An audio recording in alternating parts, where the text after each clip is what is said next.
পশ্চিমবঙ্গের ২০২৬ সালের বিধানসভা নির্বাচনে ভারতীয় জনতা পার্টির বিজেপি এই জয় ভারতের রাজনীতিতে যেমন এক বড় পরিবর্তন, তেমনি বাংলাদেশের রাজনৈতিক ও সামাজিক প্রেক্ষাপটেও এটি ব্যাপক আলোচনার জন্ম দিয়েছে।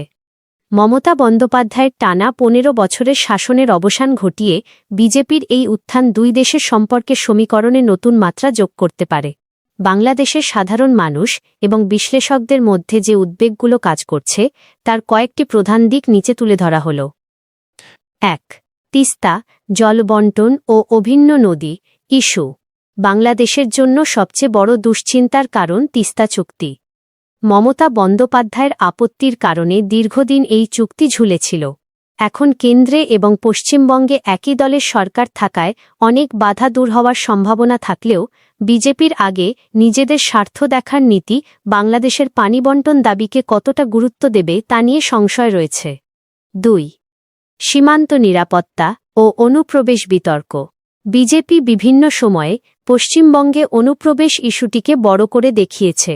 নির্বাচনের প্রচারেও এনআরসি এবং সিএএ কার্যকর করার বিষয়ে জোরালো বক্তব্য ছিল।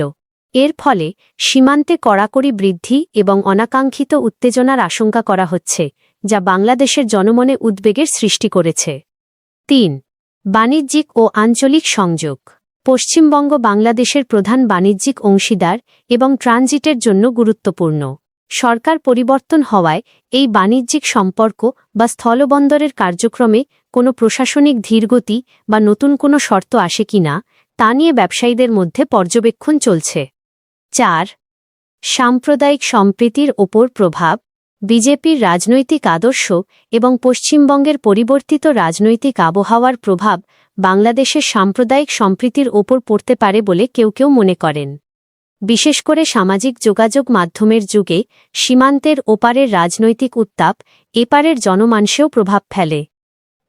একটি বিষয় লক্ষণীয়, আন্তর্জাতিক সম্পর্ক সাধারণত রাষ্ট্রিক স্বার্থের ওপর ভিত্তি করে চলে, দলীয় আদর্শের ওপর নয়। তবে পশ্চিমবঙ্গের মতো প্রতিবেশী রাজ্যে বড় ধরনের ক্ষমতার পালাবদল হলে তার রেশ বাংলাদেশে আসাটাই স্বাভাবিক। এই নতুন রাজনৈতিক পরিস্থিতিতে বাংলাদেশের পররাষ্ট্রনীতিতে কোনো বিশেষ পরিবর্তনের প্রয়োজন আছে বলে কি আপনি মনে করেন?